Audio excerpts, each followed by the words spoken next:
Back to my channel chemistry heart. तो hi बच्चा लोग, आप लोग कैसे हो? आई होप आप लोग बहुत अच्छे होंगे। तो आज थोड़ा ज्यादा एनर्जी के साथ हम लोग पढ़ेंगे। आज मैं भी एनर्जी में बहुत ज्यादा हूं, तो आप लोग भी एनर्जी के साथ ही बैठिएगा, क्योंकि आज हम लोग जो टॉपिक डिस्कस करने वाले हैं वो आपका लॉन्ग क्वेश्चन का ही आंसर एक प्रूविंग है, जो कि काफी ज्यादा हद तक इंपॉर्टेंट है आपके बोर्ड एग्जाम के लिए। तो चलिए देखते हैं कि वो टॉपिक है क्या एक्चुअल में।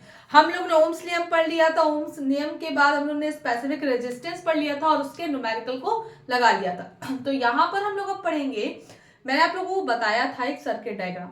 उस सर्किट डायग्राम में मैंने रेजिस्टेंस बताया था, जिसको हिंदी में बोलते हैं प्रतिरोध। तो यहाँ पर ये जो प्रतिरोध है, जो रेजिस्टेंस है, मैंने आपको बताया था कि दो तरह से जोड़कर लगाया जाता है। ठीक है, रेजिस्टेंस भी आपको मालूम है क्या होता है। तो यहाँ पर देखते हैं कि रेजिस्टेंस अगर हम दोनों मेथड्स में से जो भी मेथड्स हैं उनमें लगाया जाएगा, तो उसमें जो प्रतिरोध होगा, उसमें जो रेजिस्टेंस होगा, उसको किस फॉर्मूले से कैसे निकालते हैं। तो इस प्रूविंग को यहाँ पर देखते हैं। चलिए देखते हैं, वीडियो देखें चल रही है कि नहीं।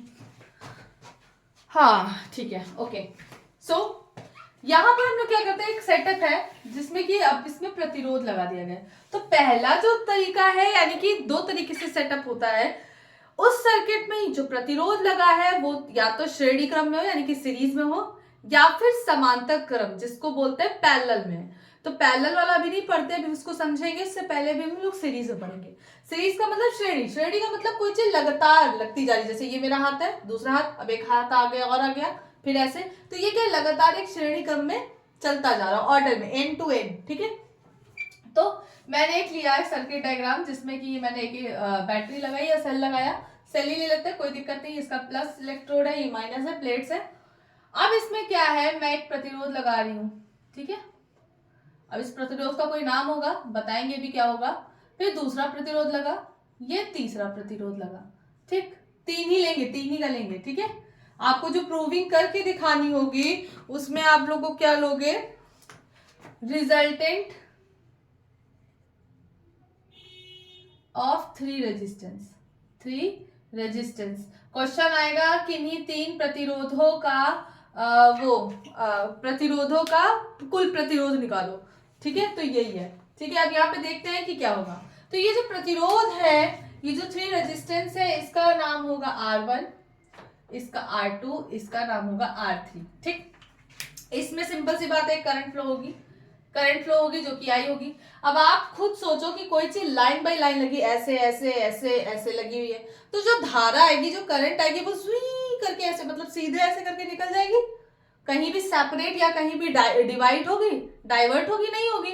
सिंपल से वो क्या होगी, सीधे सीधे सीधे सीधे चली जाएगी। तो यहाँ पर करंट निकली है, करंट निकल के सीधे यहाँ गई, यहाँ से यहाँ गई, यहाँ से यहाँ गई, फिर वापस आ गई। तो इसका मतलब जाते और आते, आते जाते, गाना याद आ गया। चलो अच्छा, चलो वो सब छोड़ो। ये गाना सुना है? नहीं सुना होगा यार, तुम लोग छोटे हो ना अभी।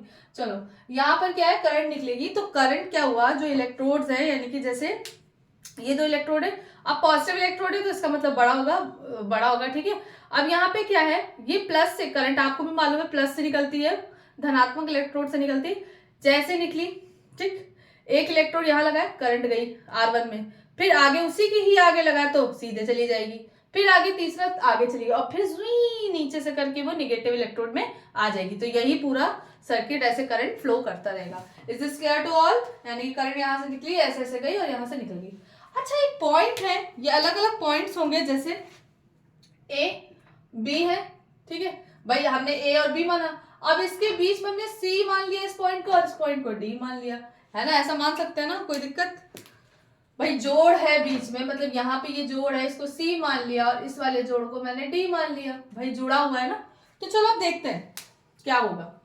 आपको मालूम है, प्रतिरोध पढ़ लिया हमने विभव भी तो पढ़ा था, यानी कि पोटेंशियल या पोटेंशियल डिफरेंस को पढ़ा था। तो आपको मालूम होना चाहिए कि पोटेंशियल जो होता है वो मतलब कि first point two and point होता है।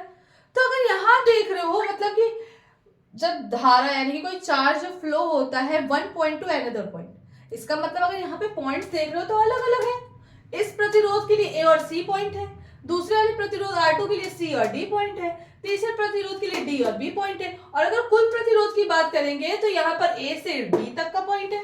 बात सुने, तो इसका मतलब यहाँ पर जो विभव है, विभवांतर है, सॉरी विभवांतर, विभव यानी कि दो पॉइंट्स के बीच का अंतर, जो पोटेंशियल डिफरेंस है वो डिफरेंट होगा, सिंपली होगा। समझ में आ रही मेरी बात? तो क्या होगा यहाँ पे देखते हैं, ये होगा V1, ये होगा V2 और ये होगा V3।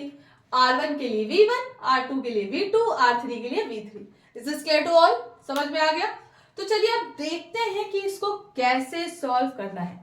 आप ये डायग्राम बनाओगे, ऐसे ही समझाओगे और इसको अपने शब्दों में लिखोगे। कैसे लिखोगे? For in series circuit there are resistance R1, R2 and R3 taken which is in series. ठीक है? Here current I is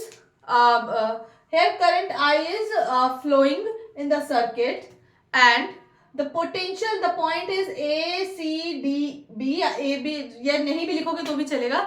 Here the potential difference is V1, V2, V3 and बस V3 तीन ही है। अब हिंदी में क्या बोलोगे श्रेणी क्रम के परिपथ में प्रतिरोध R1, R2 और R3 होता है जिसकी धारा I होगी, जो कि नहीं बदलती है। ठीक है, धारा परिवर्तित नहीं होती तो धारा यहाँ पर I होगी।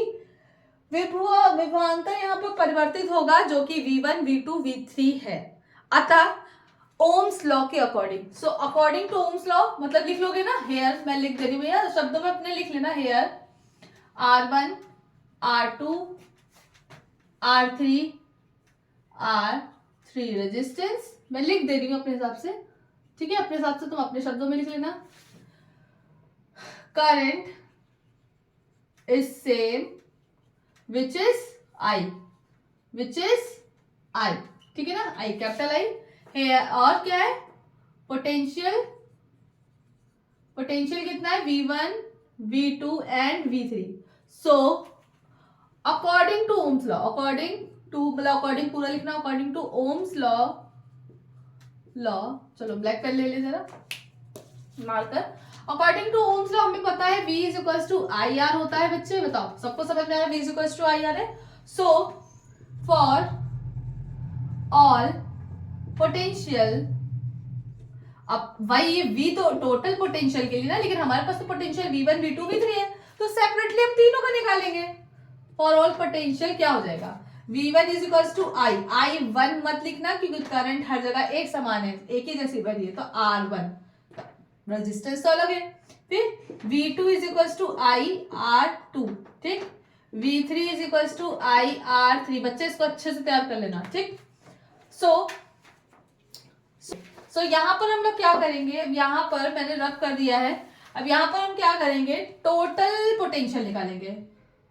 टोटल पोटेंशियल यानी कि टोटल पोटेंशियल का मतलब A टू B निकालेंगे ना, टोटल A टू B कितना होगा टोटल पोटेंशियल, तो मतलब V होगा, तो V is equals to V1 plus V2 plus V3।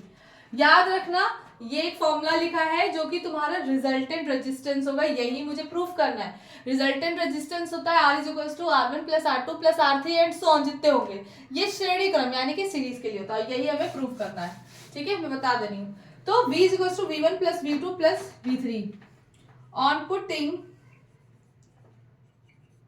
value of V1, V2 and V3 we get what we get, क्या मिलेगा हमें, चलो ऊपर देखते हैं।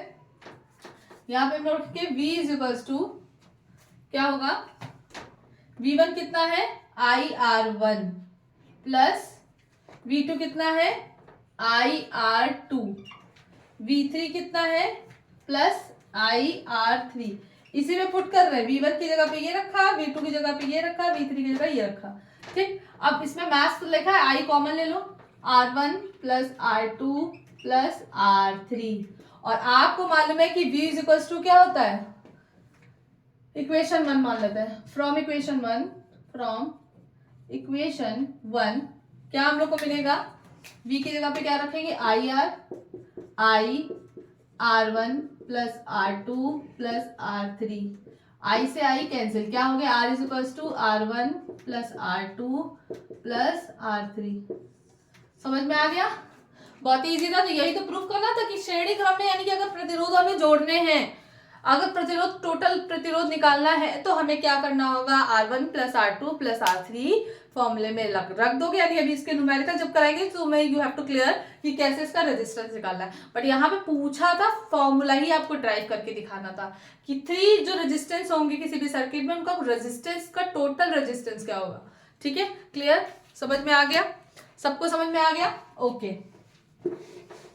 तो चलिए अब नेक्स्ट उसमें हम लोग देखते हैं, जो नेक्स्ट वीडियो होगी उसमें हम लोग देखेंगे कि अगर ये परिपथ, ये जो सर्किट है हमारा, अगर वो पैरेलल कॉम्बिनेशन में आ गया, यानी कि रजिस्टर अगर पैरेलल कॉम्बिनेशन में आ गए तो उसकी प्रूविंग क्या होगी।